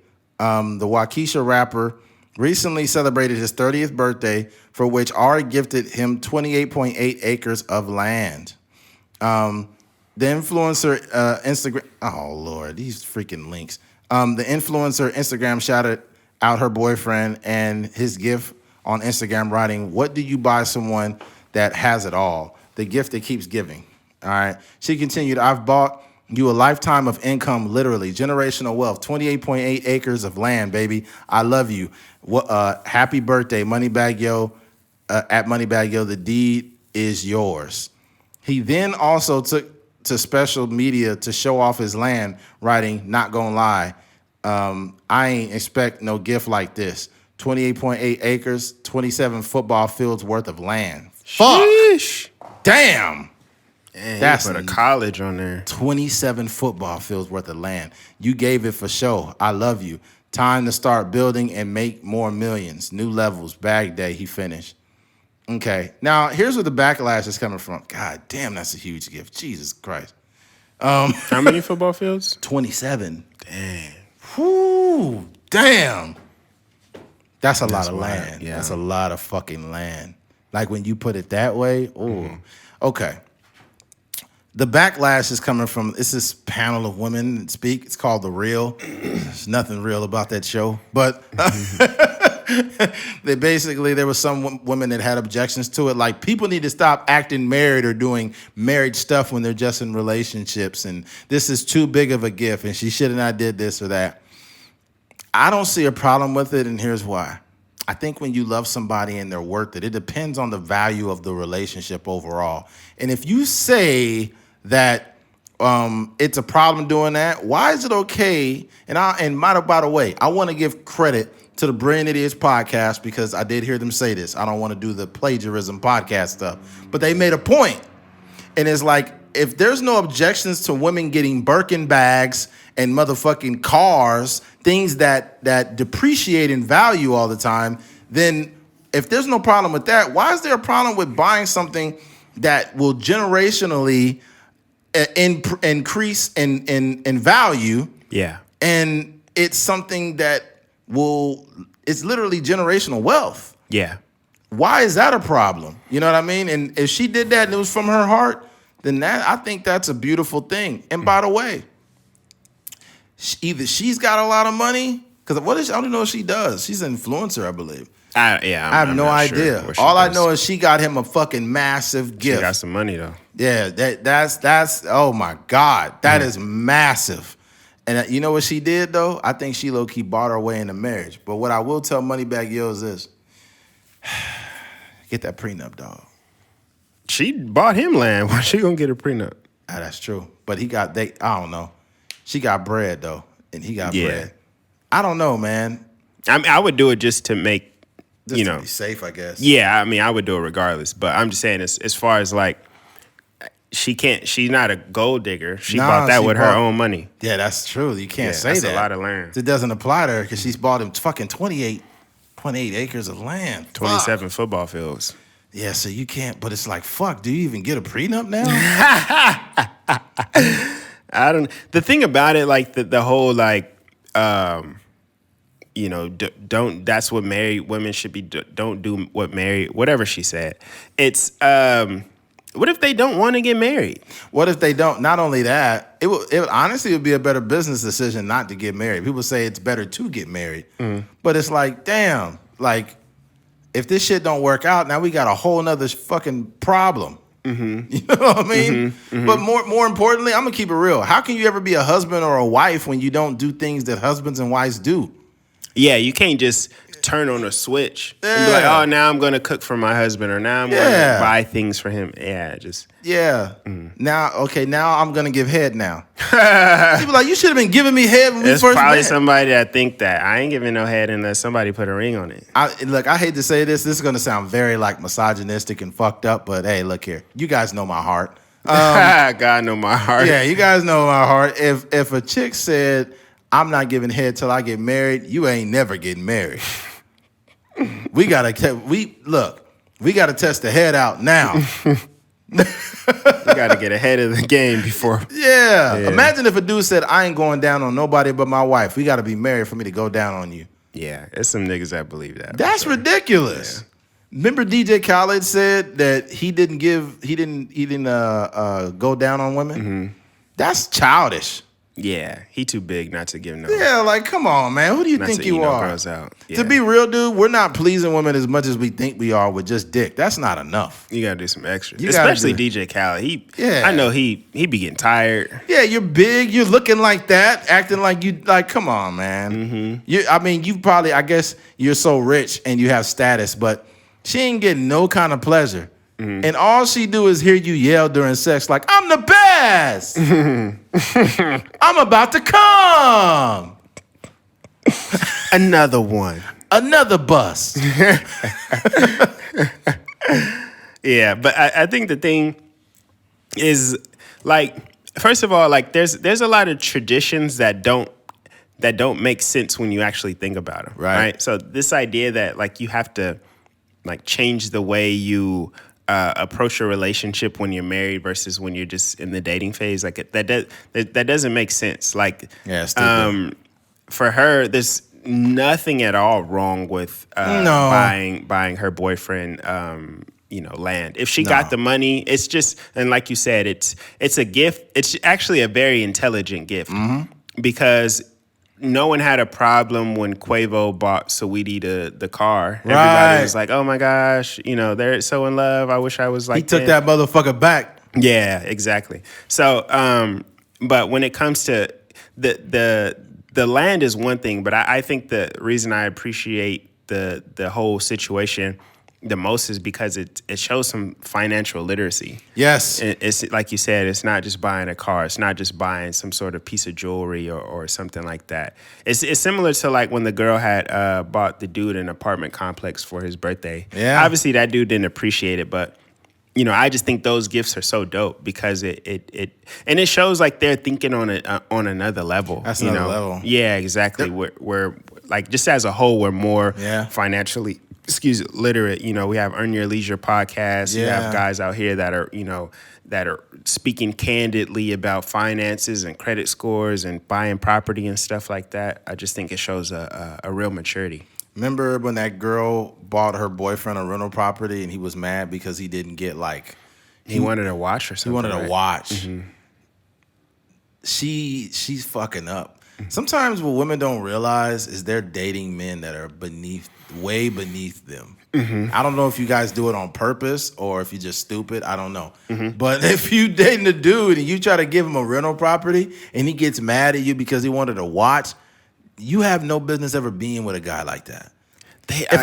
Oh my gosh. I just wish people understood. Like, it's crazy. With that rental property. And my girl's dad was telling me about, he had he had an apartment complex over here. It might be like 4 units over here on the west side. And I think the mortgage might have been like $900. Wow. And the rent he was raking in was like $3,000.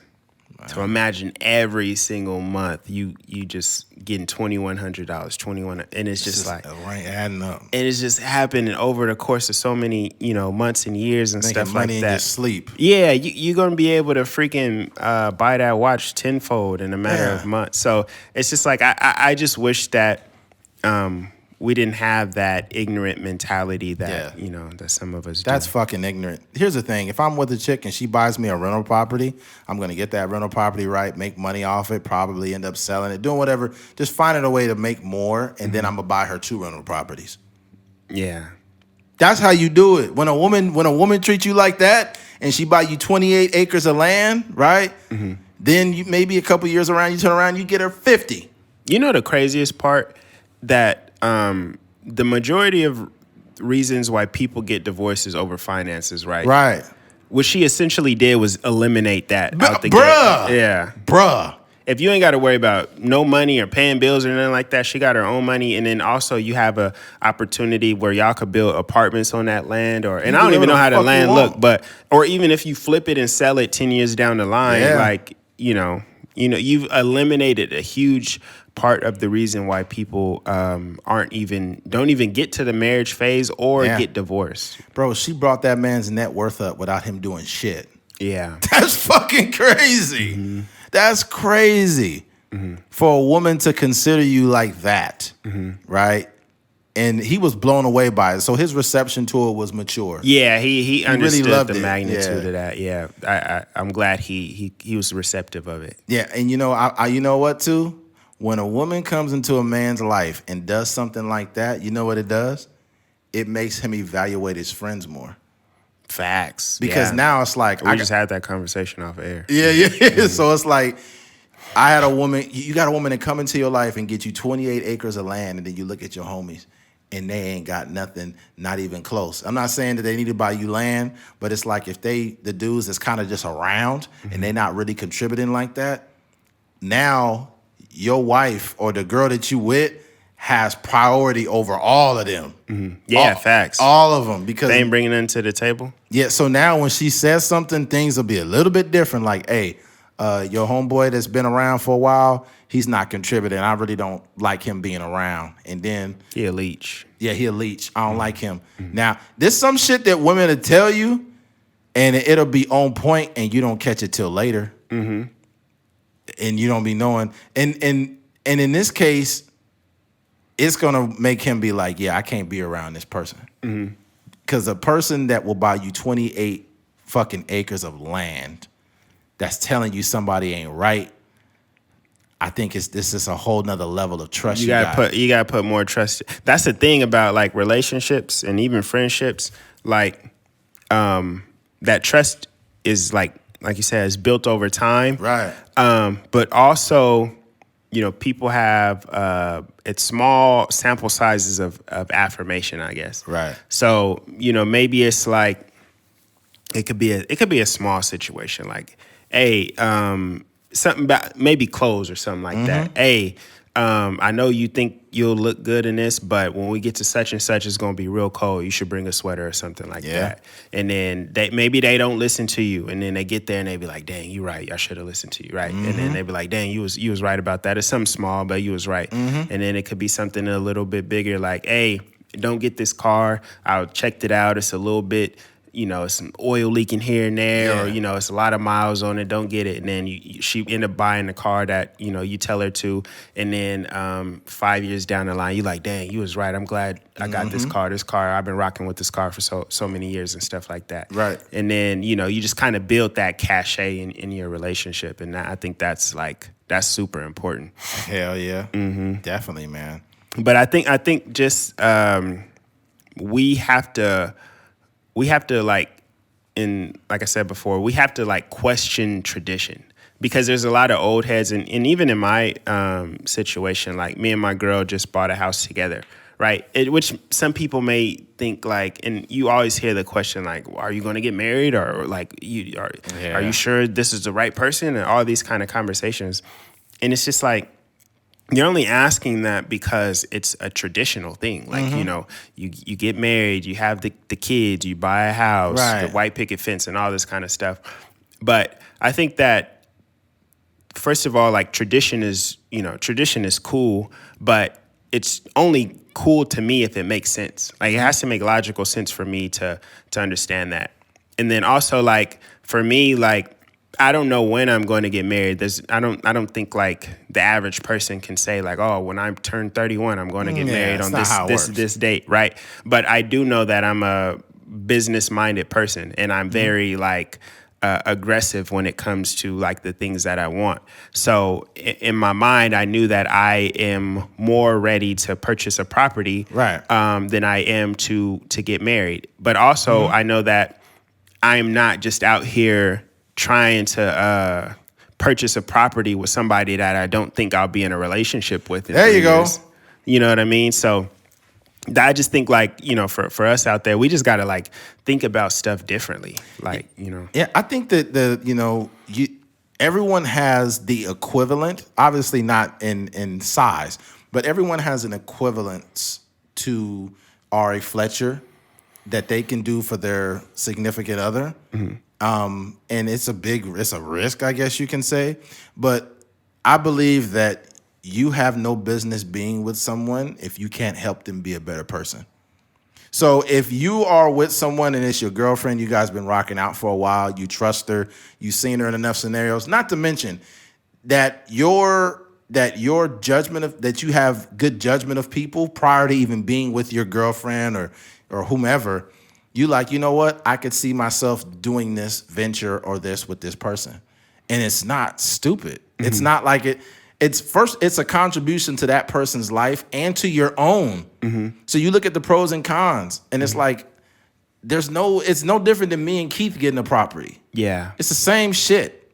So people will say, oh, are you getting married? And it's like, yo, first of all, don't put your what do you call it? Don't put not even your expectations, but don't put your limitations on my relationship. Yeah. Just because, you know, you got with whomever and that shit fell flat, like, I have better judgment than you, you know? That's the thing. Like, nobody wants to be, like, 30 years old. Like, and the girls on The Real, they were talking about, like, oh, I bought a gift for my boyfriend, and you know, we ended up breaking up, and I didn't feel bad about it. Part of that is, like, you know, what type of red flags were you ignoring early on in that relationship? Right. Or whose fault was it really that you guys broke up? 100%. No context. Yeah, you never really know those things. But it's just like, we also have to be wary of people making these kind of statements. Like, what type of relationship are you in? You know what I mean? So where is it? What place are you coming from? Say, people need to stop acting married. I mean, like, okay, hold on. You mean to tell me we live in a country where people are fucking and getting pregnant before they get married, and that's no problem? No one ever questions that. No one ever questions that it's a bunch of single mothers out here. No one ever questions that. But the fact that you want to get a rental property with your girlfriend is a bigger issue? Yeah. Are you kidding me? Yeah.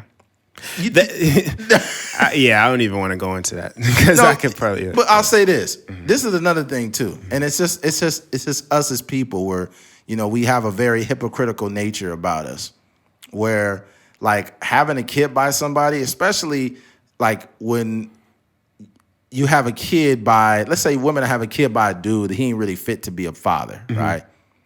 You gave the worst dude the highest honor in the world of being a father, and he can't do that, right? And this is a common theme, and it's become so commonplace that we just like, oh, you know, it's super mom, it's okay. Yeah. But then if you want to get a rental property with your girlfriend, that's a bigger issue. Yeah, it's wild. It's wild the way it's wild the way we comprehend things. Yeah. What I guess sins, and not like in a religious way, but I guess like in terms of like just like how we look at things, like mess ups, I guess. There's certain sins that we will overlook, but certain sins that like that, like getting your girlfriend pregnant when you're 20 years old or something like that. You'd be like, oh my gosh, I'm just so happy that you're bringing a new child, or we're extending our family or whatever. That conversation is okay. But when it comes, and not to mention, a child is the worst investment you can have. Yeah. From a financial standpoint. Yeah, it is. Like buying property, buying 28 acres is a much better investment than giving somebody pregnant. You know what I mean? But we don't even think about it like we that. Don't. It's just a life, and people are so infatuated with little cute babies and stuff like that they it's don't selfish. It's selfish and it's not smart. I had a conversation with my cousin. Shout out to Eric Bailey, man. We were talking about kids. I was like, you finna have another one? He said, not right now. And I was like, oh, really? He said, no, it's not. I think he said something like, it's not economically viable or something like that. Got your kids on the stock market. Yeah, and I was like, oh, I feel you, man. Honestly, a kid is not a good investment. Yeah. It's not. It sucks to say that, but I'm talking about from a money sense. Because they come into this world, they're cute, they're awesome, they're a blessing, but they don't contribute anything. Yeah, they ain't paying no bills. They just like, mom. One other thing I think with what happens is, and like I said, I don't know the relationship status of those girls on the reel or any of the people that were under the comments, trying to go in on them. As there might be some jealousy involved too, like in their relationship, they probably have never had somebody do anything of that magnitude for them. Yeah, well, not even them. I say Jeannie Mai wasn't in on it. She wasn't really saying nothing bad at all. She with Jeezy. Yeah, she know the deal. She know the deal, and I'm sure Jeezy was doing like stuff for her. Oh hell yeah! Prior to them getting married. Oh so yeah, she already know what's up. Yeah, oh yeah. She done said like. While she's on that show and having the opinion she has, they're not like as extreme. Like I used to see clips of her like saying stuff, but like whole tune change. She was talking about how she wanted to be, how she's submissive to I don't know what his real name is. Chill. He's like chill. And she's pregnant. Yeah, and she's like 40 something. She didn't even want to have a kid before that. That's crazy. It's so crazy how a man can change a woman's whole perspective. Vice versa. Yeah. Vice versa, how the right person can change the perspective of a man versus that. Because I guarantee you, it ain't been one woman in Moneybagg Yo's life that would buy him 28.8 acres. Yeah. They more probably a lot of women he's spoiling them and getting them stuff. But she got you that. You know what? And I wanted to, I guess in terms of this conversation, another guy that did something, but they were already married, of course. Russell Wilson with buying Sierra's Masters. Yeah, I thought that was like one of those kind of thoughtful gifts that is really, really dope. Yeah, so she can eat off her music for the rest of her life. It's certain things, man. Like it's certain things to me that I feel like if you got a partner you care about and you got the means to do it, then do it. Like, let's say, for example, podcast does amazing. We got ads. We're making a shitload of money every year. And I meet this chick. She's really cool, whatever the case. She's got college debt like a motherfucker. And I'm like, dude, I could pay that 10 times over.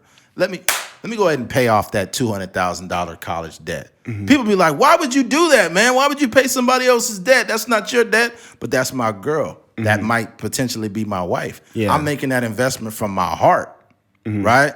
So I'm not gonna feel bad. Like if something happens and it fucks up, I'm more concerned with the fact that we broke up, not about the money. And then the relationships are built case by case. 100%. You know what I mean? So that type of thing is just a building block for creating a marriage or something like that. It's certain risk involved with everything, but I'd rather take a calculated risk on somebody I love, and I want to show you that through actions. I'm not a big talker. I'd rather do things to show you that I care. And also, it's just money. It's just money. Like, we got so much more things to look forward to in life than money. Like, even for me, like if the down payment on the house, somehow that just gets squandered away because we break up. It's just like, I did it once. You know what I mean? I could figure it out or whatever the 100%. Case may be. Or for them, if they break up, if she could buy 28 acres of land in 2021, I'm sure, if they broke up in 2025, she'll be back buying 40 50 acres of Right. land. So yeah, that's what you got to look at it. But you got to be willing to take risk and sacrifice things, just in general. Yeah. Right. But the thing too is like if you meet somebody and you say you care about them, you could be setting a standard for the relationship by doing that. Yeah. Because I know it sounds crap, but I guarantee you, she set the standard for that relationship with that 28 acres, bro. Yeah, for sure. Yeah. She set the standard, not him. So he's just sitting back. You know what that made him feel like? That made him feel like the woman for a minute. That made him be like, whoa. Yeah. Because it's first of all, it's extremely thoughtful, right? On many levels. On many levels, right? And not only that, it's like, it's not jewelry. It's not a car. It's not a depreciating asset. And it's like, fuck. Now what do I? Now he probably tripping like, damn. Now what do I do? Yeah. You know what I'm saying? Yeah, man. I was having this conversation about like what you could do. Like, let's say, for example, your girl is she wants to be an esthetician or whatever the case, and then you put like $10K into her business, right? And it takes off. She's got all the materials she needs and all of that. Yeah. Then it's an investment in someone you care about. Not to mention, you actually get money on your investment back. That's a thing. Like for me too. Like even in terms of my relationship, like no dollar amount is like out of the question. Like if I got it, because I don't value money in that way. I don't think about like if I bought my girl whatever for Christmas or her birthday or whatever. Yeah. I don't even like the it could be 1,000, it could be 2,000, it could be whatever the case may be. It doesn't make me feel bad any kind of way because it's just money. You know what I mean? And not in a way where I'm trying to like brag or anything. But I'm just saying no. I put more stock into like quality time and just family and things like that than I do the actual the money thing. You know what I mean? If I know, and I'll say this, if I know that there's something in your life that's stressing you out and it has to do with a bill or, I don't know, something, a parking ticket that's expensive or something like that, and it's not going to hurt me to help you too, like if that's $700, I could wipe my ass with that ticket. Here's $700. I'll just Venmo it to you or I'll Cash App it, Not a big deal. There was this TikTok of this guy and his girlfriend, like, I guess she was trying to get his reaction. And she said, babe, like, I'm behind on this bill. She said something like, asking my boyfriend for money, like to see his reaction. And then he's like, how much is it? All right, I'll Venmo it to you right now. Like, he didn't be like, oh, what do you want? Like, he just said, okay, how much you need? I'll Venmo it to you right now. That was literally his reaction. And then people was in the comments like, I can't believe he didn't even get mad, or I can't believe so-and-so. No, y'all dysfunctional. Yeah, that's your relationship. Yeah. Y'all dysfunctional. But like the way that I operate, I know that if you ask me, like you really need it. You know what I mean? Especially coming from that, like she did it for the TikTok, but she probably never really asked him for money. 100%. Yeah. So he know, and he probably knows she take care of her business. Right. So when she asked him, he probably was like, "Dang, she must really need it. It's not something that just Yeah. And his reaction was just like, it reminds me how like maybe me or you would react to it. It'd just be like, how much you need? If they say something wild like 14,000, I'll be like, girl, stop playing. I don't got that. Girl, stop playing. Yeah. But there's that, man. Where we at, dude? Almost 2 hours. There we go, man. But I just wanted to say, like, I went to the Niners game. That's why we actually recorded our podcast earlier. Because I went to the Cedric the Entertainer show, and then I went to the Niners game.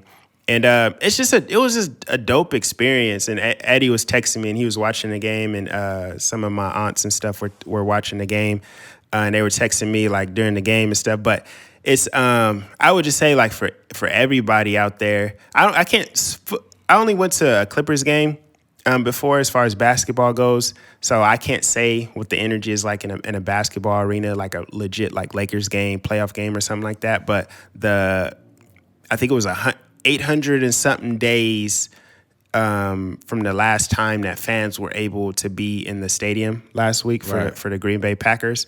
And the energy in there is just so amazing. Like it's like 60,000 people or something like that in there. It was a few Green Bay Packers fans in there too, and they were making some noise for sure. But just the energy in there, how loud it was, and just the tradition of the 49ers. You got freaking Jerry Rice down there sitting. Sourdough Sam. Exactly. Jerry Rice down there. He's signing autographs and catching footballs and stuff. You got Joe Staley getting the crowd amped up, during the like the pregame and stuff like that. It was just so amazing, like just the tradition of the Niners, and then also like just being back the first home game in so long, and just how loud and excited the fans were. I guess the craziest part about it too was the fact that every time Trey Lance stepped on the field, and when you're at games and stuff like that, when the defense is on the field, you want to be as loud as possible to interrupt the other team's offense and stuff like that. But when the offense is on the field, you want to be as quiet as possible so they can hear the calls and they can, maneuver easily and stuff like that. Every time Trey Lance stepped on the field, it was almost as loud as when the 49ers defense was on the field. Crazy. And they had to literally people, the players on the sideline was like, yo, quiet down, quiet down, quiet down. So it was just such an enthusiasm when he stepped on the field, because all of us know, Jimmy Garoppolo is he's on his last leg, figuratively and literally.